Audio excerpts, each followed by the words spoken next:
Coming up tonight, a possible probe. The opposition leader raising questions that could lead to investigation by the Public Accounts Committee after a former PLP minister is awarded a contract by the governing PLP administration. Plus, convention conversations. Plans are underway for the PLP's upcoming convention. The party chairman breaks down what eligible voters can expect. And later, it's back, bigger and better. Our entertainment reporter Danielle Miller has a recap of the second Bahamas Culinary Arts Festival. Those tasty details coming up as our news weekend starts now.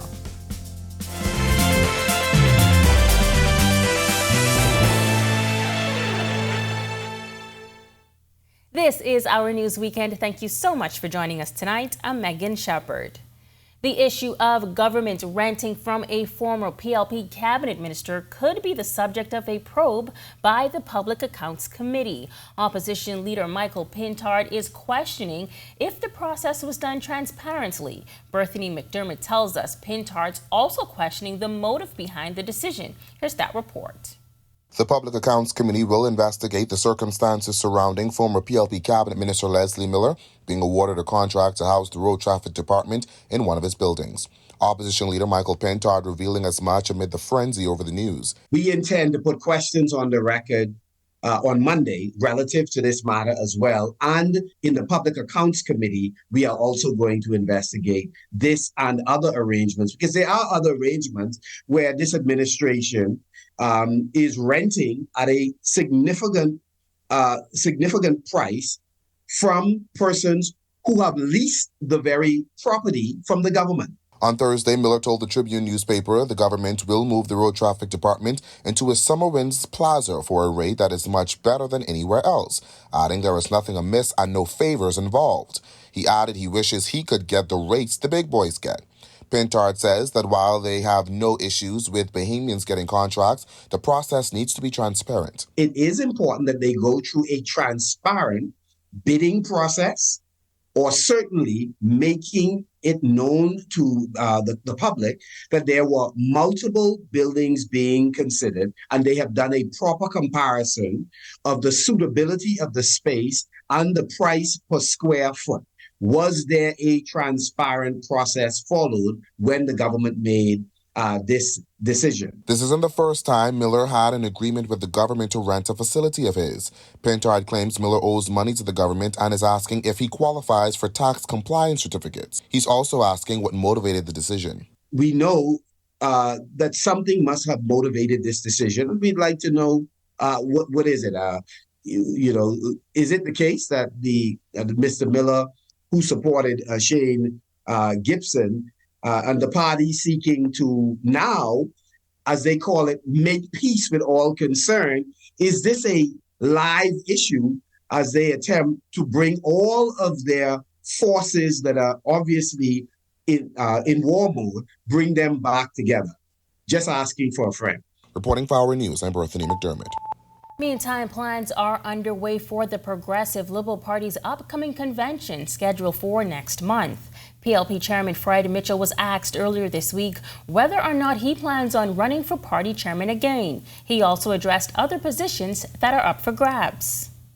Let's see what happens when the deadline passes. I'll make a formal announcement, but I'm not going to venture beyond that right now. I expect that the vice chair level will be hotly contested because the next generation of leadership is trying to put themselves in a position to move and advance forward. I don't expect any challenge at the leadership, at the leader level or the deputy leader. There's some rumors about challenges at the chairmanship level. Again, we'll see. The deadline for that is coming up, and we'll see whether or not the people actually nominate. The convention is set for November 9th and 10th at the Bahamas Convention Center. It will end with a banquet on November 11th, which will honor those who have contributed to the party over its 70-year lifespan. There's a banquet on the 11th to award those people who have given seminal contributions to the party over the 70 years of its existence. We will be 70 years old on the 23rd of November of this year, and so we're giving a special award to people who've made a contribution to the party. A motorcade ushering in hundreds of party supporters to West End, Grand Bahama last night as the Progressive Liberal Party held their first rally for their by-election candidate, Kingsley Smith Jr. Prime Minister and party leader Philip Davis thanking party supporters for securing the West End and Bimini seat for the late Obie Wilshcombe. But now he says there is still more work to be done. We are fighting for the security and progress of our people. We are fighting for more Bahamian to own in our ownership in our economy. We are fighting to strengthen our borders, to grow more of what we eat at home, to invest in all of our family islands. We are fighting to stand up for our country on the world stage. We are fighting for justice and fairness and opportunity because that's what PLPs believe. That's what we are here for. Smith telling supporters that he is not only a candidate but a son of the community, adding that he understands the needs, wants, and challenges. He says it's time to bring the vision to life. We're not just dreaming, we're planning. From the upcoming government complex in 8 Mile Rock to turning West End into a boating hub. These aren't mere promises, they're a roadmap to our future. A future where our children are digitally connected in their schools, streets are clean, and our community can be resilient against future hurricanes. He says while the PLP party saw something in him, this by-election is not about him, but rather moving the constituents forward. He says they must continue the vision started by Wilshcombe. We are going to rebuild the West End Police Station. And we are going to build affordable housing homes. Prime Minister, I want to go ahead and ask right now that we name the government complex in 8 Mile Rock after our brother Obie Wilshcombe. Well, trouble is brewing for one union. It centers around alleged discrepancies with the recent Bahamas Public Services Union elections, prompting the Registrar of Trade Unions to deem the recent results null and void. A letter penned to Union President Kingsley Ferguson revealed a new date will be given. The document says an investigation took place, but the results of those investigations weren't outlined. We're satisfied that you should be telling us what your findings are. Specifically, there were allegations of polls opening late. There were allegations of ballot boxes reaching late. There were allegations and claims of persons who paid the requisite dues and went to the polls and were not able to vote. We should have an entire listing of those individuals who you would have been satisfied were not able to vote, and not some mere vague something that suggests that something happened. Ferguson, however, made it clear that he is still the president of the BPSU and is committed to serving his members. He says they've written to Labor Minister Pia Glover-Roll, who is out of the country. When contacted, she said she is aware that there were some discrepancies, but hasn't been fully apprised of the specifics as yet. Meanwhile, Ferguson says they're prepared to take legal action if necessary. We also asked him if this is pushback from opponents. If the need arises and litigation is necessary, then those recourses will be pursued as well. The previous candidate, Mr. Burrows, would have experienced defeat. This would be his third time, and of course, this would be the first experience for Mr. Pinder being defeated by me. Of course, he was defeated down in Fox Hill before, and so again, we don't have a concern. Persons assert particular things. There's a proverbial saying, he who asserts must prove. Well, lots of outdoor events scheduled for the capital this weekend, but the good news is our meteorologist Ian McKenzie is standing by in the Weather Center with all you need to know weather-wise for your outdoor activities. Ian? Thanks, Megan. Good evening, everyone, and welcome to this Halloween Saturday forecast. Currently outside our studios, we're under partly cloudy skies and breezy with a temperature of 80. Winds are out of the northeast at 18 miles per hour with a nice feels-like temperature of 78. Current temperatures across the country at this time in our nation's second city, Freeport. We have 79 also in Marsh Harbor, a set of 80s in Allenstown, Bimini, Great Harbor Key, Nicholstown, the capital, and in Governors Harbor. In the central Bahamas, we have 81 in Camps Bay, Georgetown, and Deadman's Key, a pair of 80s in Arthurstown and Coburn Town, San Salvador. For the southeast Bahamas, we have 82 in Ragged Island, Delectable Bay, and Colonel Hill, Crooked Island, as well as Abraham's Bay. We have 83 in Matthew Town in Nagua, rounding up our temperature profile, our friends in Providenciales at 84. Taking a first look now at our satellite and radar composite, we have few clouds across the northwest Bahamas.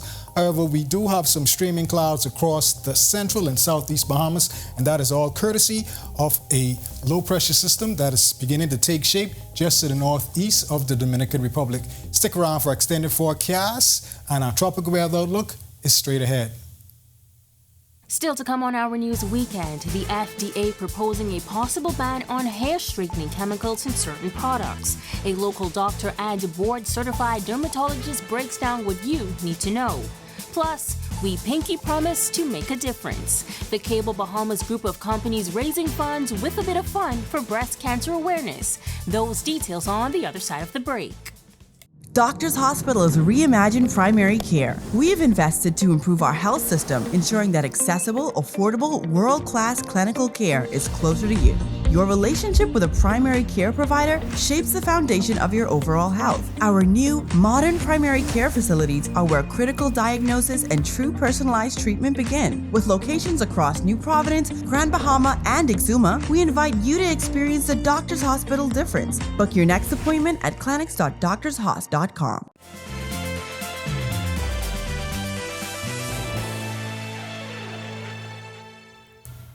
For the natural girlies, it is silk press season, or if you prefer silky smooth hair year-round, then you're probably using a relaxer.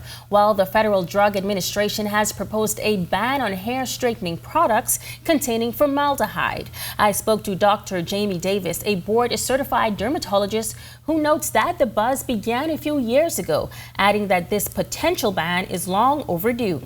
Hair smoothing products, chemical relaxants, Brazilian blowout, contain formaldehyde as part of what makes these effective, frankly. Also, it's a preservative. It's seen in other products. It's seen in nail polish products. It's seen in textile manufacturing. It's really all over the place. It's just in pretty high concentrations, or at least we're exposed to it in higher concentrations when it's right on our head or right near our face, right? She says it's not just about the potential allergic reactions and irritation, but also the potential cancer risks. You see, when a hair straightening solution is applied to your hair, followed by the heating process to seal the solution, the formaldehyde in the product is released into the air as a gas. And if the salon is not properly ventilated, you, your stylist, and others in the salon are at risk of inhaling the released gas. There has not been sort of a definitive link to specifically that breast cancer or other endocrine-related cancers are specifically caused by formaldehyde in hair products. But the fact is, it is a known carcinogen in certain amounts. And, you know, are those amounts present over a lifetime when there are hair smoothing products used? Now, while studies are still ongoing, Dr. Davis posed this question. So the concern is that then, you know, are we knowingly exposing people for cosmetic reasons to these things, right? So these are elective, optional uses of these products for, you know, beauty purposes. Nothing wrong with beauty purposes, but do we need these chemicals in them? Yeah, so allergy, irritation, we can test for that. But the link to cancer is what is starting to come to the top of the list here. The simple answer, she says, is to embrace the natural. We do it because it makes us feel good. We like the look. And to some degree, honestly, society has required it of Black women especially. Truly, because unfortunately, we're bowing to a social pressure. And that social pressure has included many things over the years. For me, the answer is, what if this was a movement towards embracing our natural hair? What if?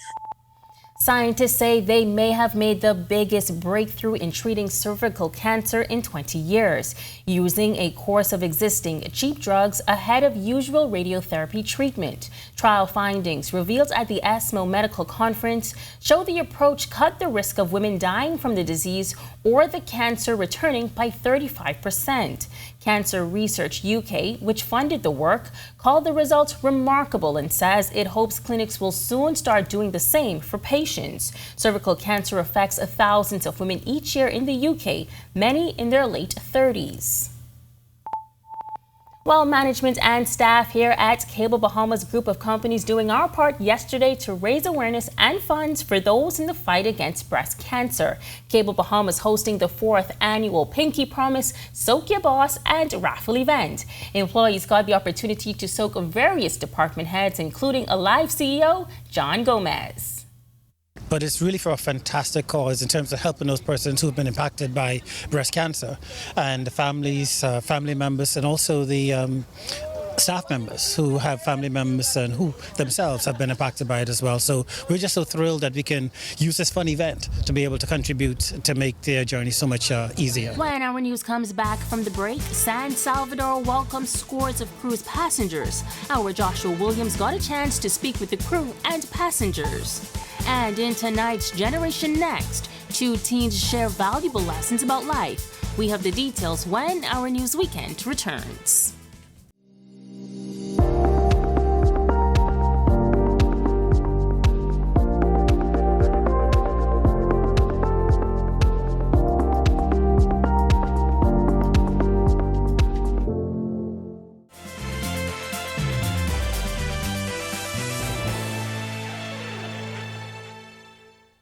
This is Our News Weekend. Welcome back. San Salvador not missing out on the tourism boom. This week saw scores of guests travel to the island. Most notable, a cruise bringing nearly 100 passengers. Our Joshua Williams was there and has this report. Shortly after sunrise, the luxurious cruise liner Scenic Eclipse was spotted on the horizon, making its inaugural voyage to San Salvador. Bringing about 90 passengers, the ship stopped for a day as it travels through the Americas. Discovery leader on the ship, Boris Y, says the island is the perfect stop for a ship of its kind. This ship is a discovery yacht, and so it's got kayaks, stand-up paddle boards, zodiacs. We in fact have 2 helicopters and a submarine. And so we're out for excursions and going to small ports that big ships can't go to and get the authentic experience along the way. Hotel director for the ship, Richard Godwin, says the guests couldn't have been happier. Yeah, they were excited because many of them hadn't been here. I think they made the connection to Christopher Columbus. I think for all the islands where they haven't been to, it's always an exciting experience. They're very varied, and it's just a part of the overall experience. But what did the guests have to say for themselves? I've been in the Bahamas, but never to the islands that we're going to on this trip, so we're really excited about that. It's been fantastic. The friendliness of the islanders, the beauty of the place, and just the sheer ambience is beyond belief, really. It's a beautiful place. Senior officer for the Ministry of Tourism on the island, Velda Knoll, says the voyage plays a huge role in putting San Salvador on the map. They are very, very pleased for what they've seen so far, and they're willing to come back on another level where they can spend more time and actually go to other tours and see the culture, talk with some of the locals, and to so we can explain to them what the island is all about. And this is a very large thing here for San Salvador, and of course they will be back. Reporting for Our News, I'm Joshua Williams. Thanks so much, Josh. Well, young people from Kingsley Academy leading the charge in academic excellence with a firm foundation in God. In tonight's Generation Next, I speak to 2 8th grade students who share with me some valuable lessons they've learned about discipline, being good leaders, and the importance of good connections.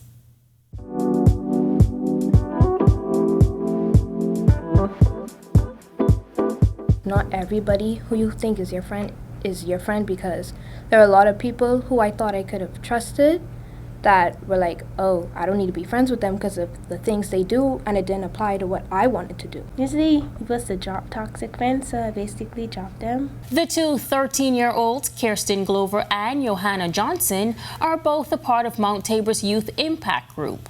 The teens say they strongly believe their faith has kept them grounded and on the right path. I like coming to church, even when I'm tired and even when I'm sick. I'm like, I want to go to church this day because I just like surrounding myself with the people here. It's very energetic and it fills my spirit. But what helped me so far is like when we go into one of our breakup group sessions, we usually get to talk more about ourselves and help us to get a deeper understanding and connection with God. Glover has even taken up the task to spread the word of God with her friends at school. I started doing this in the morning where me and my friend, we would open up Bible verses and we would talk about it with the class. We did it before and we're like, oh, if God were to take your life away today, that's just like, God could do that. And you should always every day wake up in the morning, pray, and just thank God for the simple things he's done in your life. And in Johnson's spare time, she has taken up the sport of volleyball. Volleyball is a good sport. It's like, you need a lot of focus. The training is hard, like hard. And practice too, you need a lot of strength, focus, and like, you have to be patient. And still to come, Bahamas Arts and Culinary Festival kicked off last night. Our Danielle Miller was there and has the highlights when Our News Weekend returns.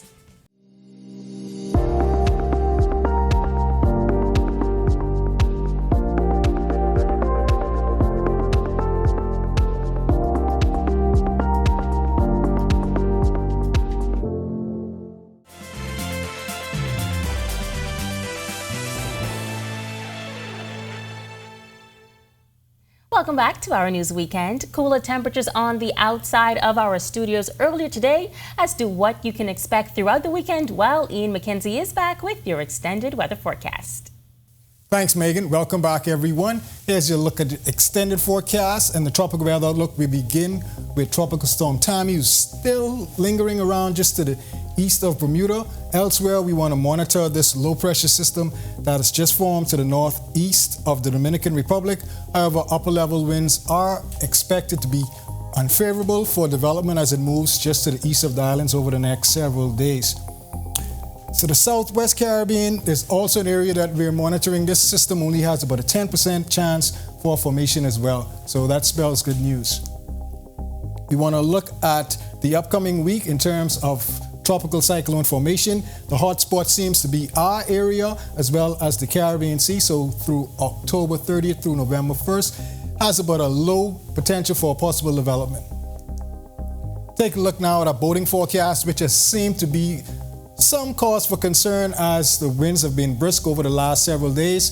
For the northwest and central Bahamas, this is expected to continue. Small craft should remain in port. Winds should be northeast-east 20 to 25 knots, gusting at times higher. Seas 6 to 9, but up to 12 feet offshore. High tide tonight at 8:11 p.m. Low tide tomorrow morning at 2:21 a.m. In the southeast Bahamas, again, small craft should remain in port. Winds northeast-east 15 to 25 knots, gusting at times. Seas 5 to 7, but up to 10 feet offshore. Here's a look at your national forecast. And in your extended forecast, expect some precipitation tomorrow as we anticipate that low pressure system starting to bring some moisture across our area. This should continue into Monday. We expect some clearing Tuesday, Wednesday. Another round of some showers possible Thursday. Breezy conditions expected again into the weekend. We expect those highs to remain in the mid-80s with our lows dipping down into the mid to low 70s. That's a wrap on your evening forecast. Have a great night, everyone. Stay safe. Have fun. The Bahamas Culinary and Arts Festival officially began last night in grand style. In its second year, the festival, which is hosted by Bahamar, greeted guests last evening with cocktails and musical performances. And there was a surprise or two in the mix. Our Danielle Miller was there and gives us the highlights.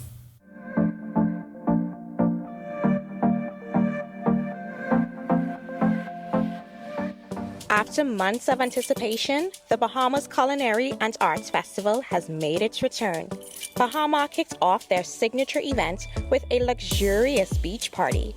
Scores of attendees enjoyed a spread of complimentary bites from international and local celebrity chefs, an array of liqueur, fine wine, and dessert pairings. To top this event off, guests rocked out to the sounds of Sting, performing nostalgia hits from his years with band members The Police and new material that features reggae artist Shaggy, who surprised the crowd with a guest performance. The two Grammy Award-winning artists delivered an unforgettable show. You're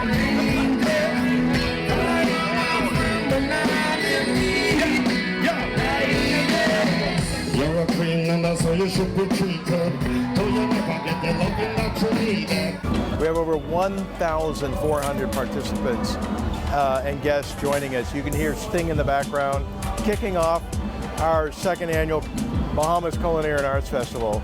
It's a great opportunity to celebrate the best of the Bahamas and certainly globally, and also recognizing artists from around the Caribbean. We really want to be the epicenter and really sort of like the Art Basel of the Caribbean here in the Bahamas for the future. With this distinct mission, there is one element that makes Bahamas Culinary Festival stand out. Yes, you know, a lot of festivals have food and wine, but we're really the first in a cutting-edge transformation of having culinary and arts and celebrating the cultural aspect of the Bahamas, bringing the best artists of the Bahamas and the Caribbean together here at Bahamar. And there you have it, SLS welcome reception for the Bahamas Culinary and Arts Festival here at Bahamar. We are here all weekend to give you a full recap, so be sure to stay tuned with us. I'm Danielle Miller, reporting for Our News.